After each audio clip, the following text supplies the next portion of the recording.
Hey, good morning, everybody. Hope today finds you doing well. This is your friend, Vincent E. Brown, coming at you all the way from a place called Durham, North Carolina. Sharks in the water. Get this adjusted. I was watching a video this morning, and it kind of triggered me, not in a negative sense, but I felt like I had to add to it. And this video, I'm not going to mention who did the video or whatever, but he was talking about, when these churches had these revivals and everything, and they had these week-long revivals, and they have Sunday morning worship, Sunday night worship, Monday night worship, Wednesday night worship, and it seems like, your most of your life is being occupied by church service. And the preachers will get up there and they'll tell you, if you need to get to the service, and most of you all just going to stay home and everything. You need to be at this service and whatever. And, it kind of triggered something in me, because I came up in a church exactly like that. The pastor, they would have these revivals, and they would tell you, you need to be at the revival. You don't need to be at home, because all y'all going to do is sit down and fill your belly and watch TV and stuff like that. And over the years, I've gotten to the point where I would like to tell the preachers, that's none of your business in the first place, okay? One of my biggest priority is not to the church. Okay, now, my biggest priority is living for the Lord. But you can't measure my dedication to the Lord based on how many times I come to your church service. But outside of that, my biggest priority is to my family. I remember, this was years ago, maybe about 40 years ago. There was this guy, he came for a week. And this guy used to preach a long time. I mean, you'd be getting out of church service about 12 or 1 o'clock in the morning. And I was a college student. And at this time, the pastor was having a prayer every morning. And I would find myself I had to walk back to my dorm room after this preacher done preached long into the night and everything, go to the dorm room, sleep for a couple of hours, and then come back to the prayer in the morning. Because, at the time, we were in an older building, and the pastor, they were building a new building, and they wanted, prayer and everything and stuff like that for us to get into this building. I'm not going to go into all the details of it. But the preacher would say, yeah, some of you all are concerned about how late I preach, things like that. And, but you don't say nothing about watching that TV late in the night and all that and everything. And they would twist scriptures like, if the same spirit that raised Christ from the dead lives in you, it'll quicken your mortal body. I know you all probably getting 2 hours of sleep, but the Lord will quicken your body and make you feel like you slept for 8 hours. Folks, I am not making this up. This is stuff I've experienced on hand. I haven't seen this online or anything like this. This is stuff that happened 20, 30, 40 years ago. This is stuff I've experienced myself. And I remember another time, this was maybe about 20 years ago. This was Sunday morning, and the pastor got up. He was talking about service on the next night. He was telling us we need to be at this service the next night. which was Monday night. But it so happened to fall on Labor Day. And I can't remember everything verbatim, but I do remember some details about what he was saying. He said, you know, tomorrow night we're going to have service here. Now, I know you all want to get out there with your families and cook on the grill and, you know, have your cookouts and everything, but make sure you make time to be back at this service. You need to be at this service. And he said a statement that at the time I should have known better, but I didn't. I took it serious. He said, may you choke on your hamburger. Folks, I'm not making this up. People might hear this and say, oh, Vincent, you making that up. He didn't say that. Yes, he did. And me and my little naivete, I said, man, I don't want to choke on my hamburger, man. Yeah, I'm going to go to the cookout and everything. But I want to make it back to that service because I don't want to choke on my hamburger. But you know how they say that hindsight is 20/20, and when you look back on it, you know, I'm like this. Let people look, if people want to enjoy a cookout with their family, let them enjoy it. And you know, when we went to the service wasn't even all that. It wasn't like, okay, big deal. I'm not saying that the word is big deal or anything like that. I'm just saying that listening to you, and it's all about listening to him speak. And you know, there's always an ulterior motive in there, because every time they speak, they're going to make the call for an offering.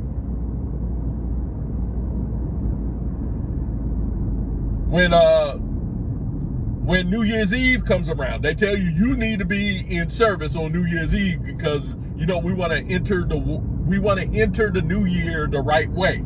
You need to be at New Year's Eve service. They tell you things like that, and they throw out that guilt trip. And you know, they want to talk about the first fruits and all that and everything. You know, you come in, you know, this is the first of the year. You got to get your offerings and your vows and your pledges and everything. Folks, I'm not making this up.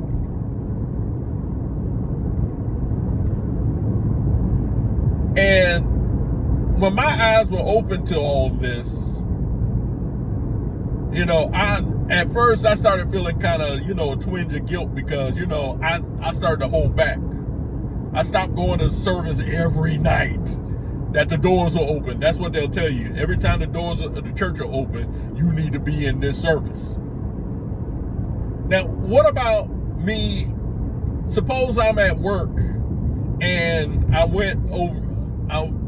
work went over a little bit. You know, I had to stay a little late for work. Do I still have to come to service? Or my wife might have wanted to, and folks, let me tell you all something. I have a very, very extremely faithful wife. I'm just going to be, and when I say extremely, I don't mean over the top. You know, she's that virtuous woman they talk about in Proverbs. And my wife, she don't care how late she might have stayed at work or whatever. She's gonna come home and cook. And that's that I didn't train her that way or anything like that. But let's say, you know, someone comes in, you know, they had to stay over overtime on their job and everything, and they gotta cook and, you know, they gotta clean and everything. But no, you gotta be at the service. Why do I have to be at the service? What, to hear you talk? And then if you miss the service, this is what they'll do. They'll twist certain scriptures, you know, like the account of Mary and Martha. Mary was sitting at the feet of Jesus, and Martha was doing all this stuff. And she told Jesus, "Hey, Jesus, you know, can you tell Mary to help me out?" And Jesus said, "You know, Mary has chosen the good part. You're so worried about everything, but Mary has chosen the good part, and that's not going to be taken away from her." The preachers will take that scripture and they'll apply it to people who don't attend service on Wednesday night or the revival or anything, they'll get up there and say, yeah, those of you all who are attending today, you chosen the good part. And he's basically saying the people, you know, they at home and whatever, they just being lazy and stuff like that. But they'll use guilt tripping to get you to come to their service. And you got things you got to do at home. And one thing I want to tell people is your life does not revolve around church activity. Your life does not revolve around church activity. When you hear these preachers coming up talking about people no longer do the things of God anymore. Now they're talking about the activities in the four walls of the church. My wife has a friend, and when she was working, when this friend would take a vacation day or whatever, she would always line her vacation day up to when the church was having a revival. She never took time out for herself. It was, revival time. It was, she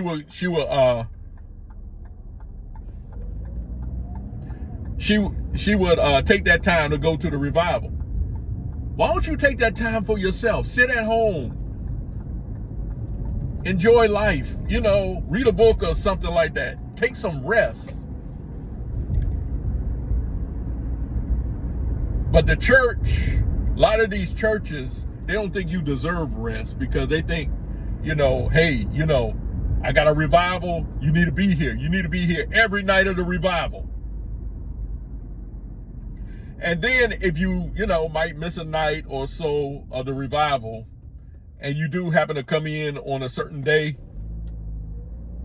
they'll say, man, the preacher will get up there and he'll be like, man, those of you all who didn't make it to service last night, man, we had a time. We had a time. The Lord came and he blessed us and everything and stuff. As if the Lord can't meet you at home.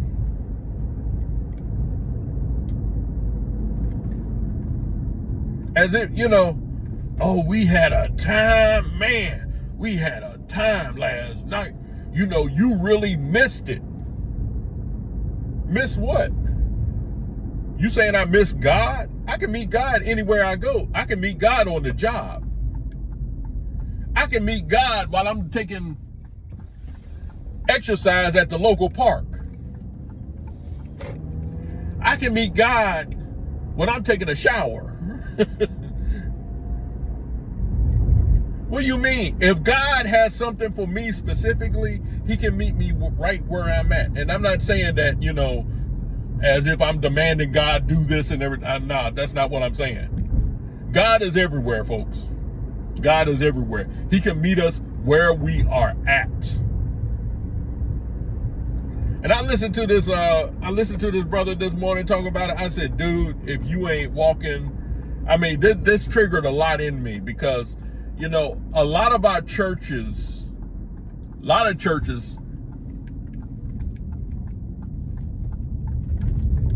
and it doesn't matter, black church or white church or whatever, but especially the black churches, they are run on guilt tripping.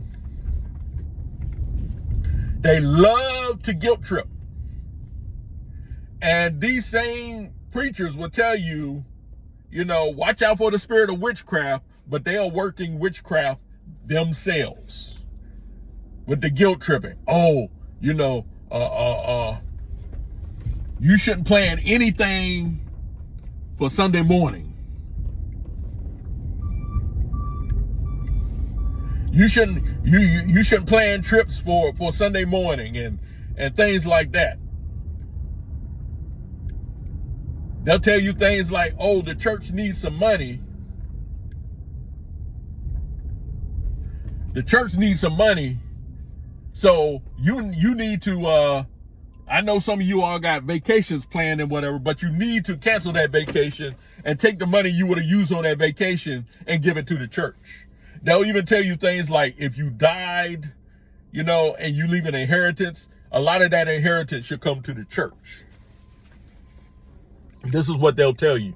Folks, I am not making this up. This is not something that's a figment of my imagination, something that I conjured up. This is stuff I have experienced myself. And they love to use the guilt tripping.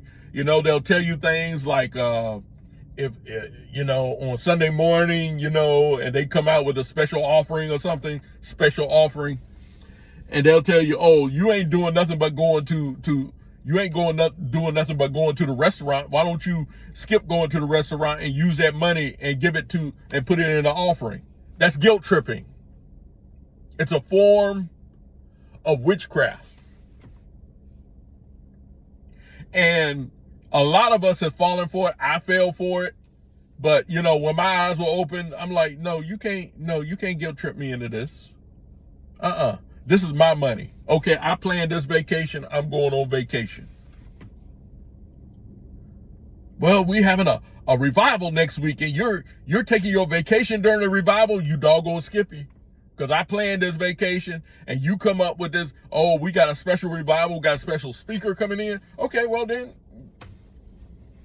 God can meet me on my vacation while I'm sitting on the beach with my feet in the sand and the waves pounding, and I'm sitting there just relaxing and everything. God can meet me right there.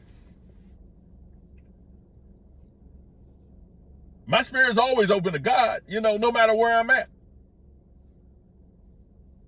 But it's Sunday morning. Why you go? Don't you worry about that, okay? Don't you worry about that.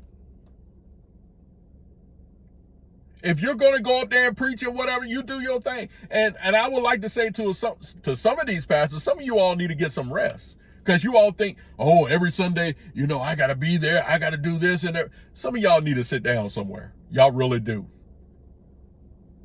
Some of you all are wearing yourselves out. But it's always about church activity. Are you part of this committee? Are you part of that committee? Are you part of this and everything? Oh, you got to be here. You got to be faithful. And they judge faithfulness based on how many times they see you at church. Or based on how much money you contribute to the church. Instead of just going there, preach the word, be done with it, enjoy your life and whatever. Now, I'm not saying other things should take precedent above the word of God. But like I said earlier, your life does not revolve around church activity. I remember one New Year's Eve, you know, me and my wife, we decided to stay home. We decided to stay home and everything. And I don't even attend church on New Year's Eve anymore. I don't, you know. That's just me. If you like to go, that's fine. But we're calling a friend, and a friend called us, and she said, you all stay home, enjoy yourselves. Those people will be all right. They'll be all right. You know, nothing's going to happen because you stayed at home on New Year's Eve.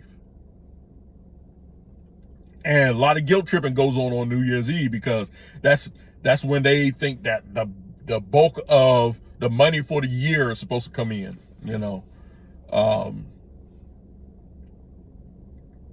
The church I went to, they had the special offering every year. They called it the evangelism seed, you know, and 365 days you had to get $1 a day, $1 a day.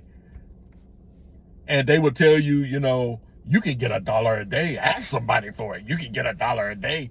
And so it was required that the members of the church were supposed to get $1 a day, so that on New Year's Eve, they can present a special offering to the Lord called the evangelism seed. And I don't know how many people were in my church at that time, maybe 1,500, you know, 1,500 times 365. I can't do the math in my head, but it's a lot of money. And the pastor would say, you know, this is what we're supposed to present for the year. And he would guilt trip. He would say things like, well, last time only 20 people gave to the special offering. And so this one year, I think it was 2011. The pastor, he called me to himself. He said, Vincent, did you give your special offering? And it was well into 2011. It was I think it was middle of February. And I said, no, I didn't give it. At the time I was struggling financially. He don't care about the struggling financially. You could have had that $1 a day. And he told me, I ought to fire you. You could have had that money. You could have had that money.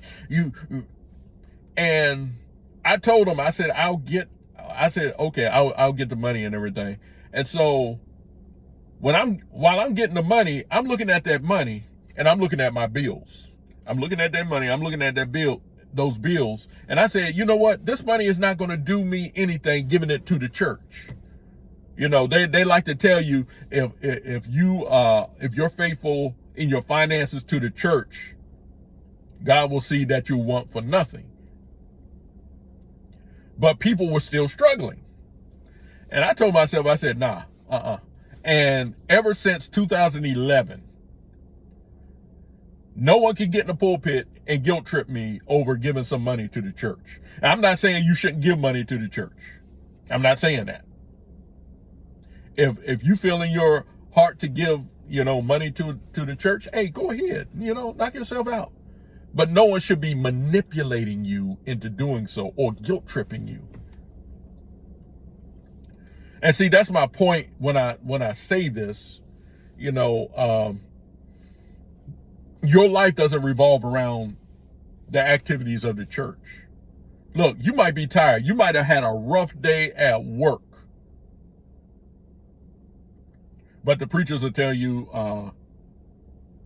they'll tell you, well, if you had a rough day at work, you can come to the church and have some prayer. I can't pray to God at home. I can't pray to God on my way home from that bad day at work. I can't do that. I got to come to the church. And see, when you see scenarios like this, it kind of makes you think, hey, there must be an ulterior motive. Why does he want me to come to the church all the time?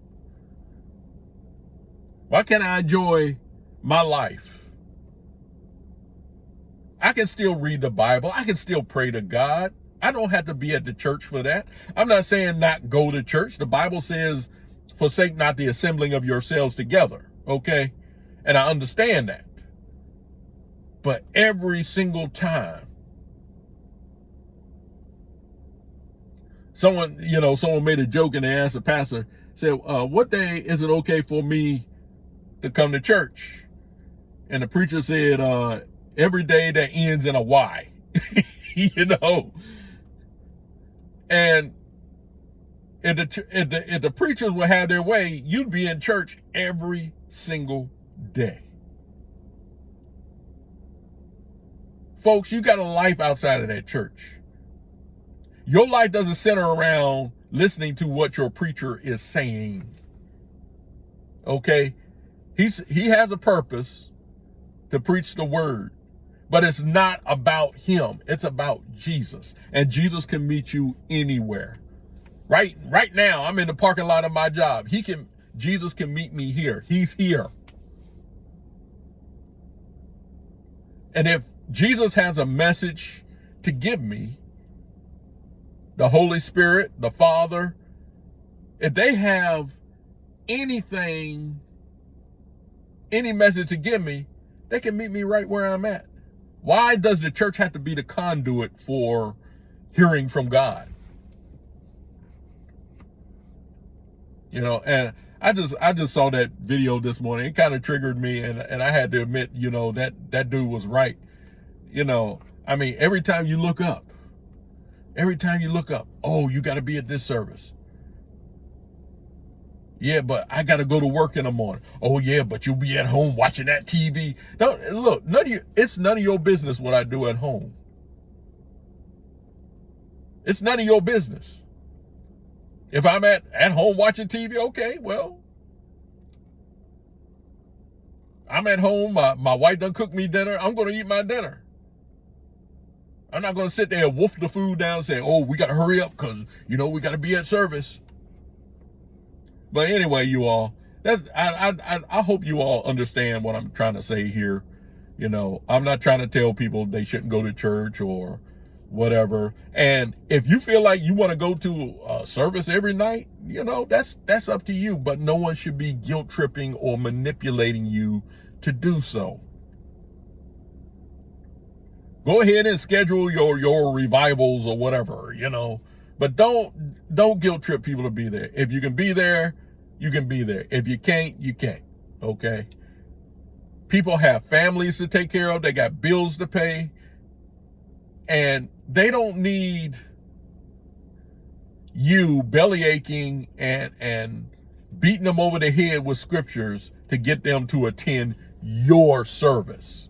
Okay, if they don't show up, that's fine. Okay? Because God can meet them anywhere. But, I hope everybody understands what I'm trying to say here. I might be kind of all over the place because, I'm waking up. I'm still, it's Friday. So, but anyway, don't just accept the words that I say or anything like that. Don't just take my word for it. Do some research, use a little critical thinking and whatever. But I just want you all to hear my heart on this because, it's time out for the manipulation. It's time out for it's time that we stop the manipulation and the guilt tripping in our churches and just preach the word. So you all take care of yourselves out there. Stay safe, stay healthy. This is Vincent E. Brown. I'm signing off. And until the next time, I'll see you on the rebound.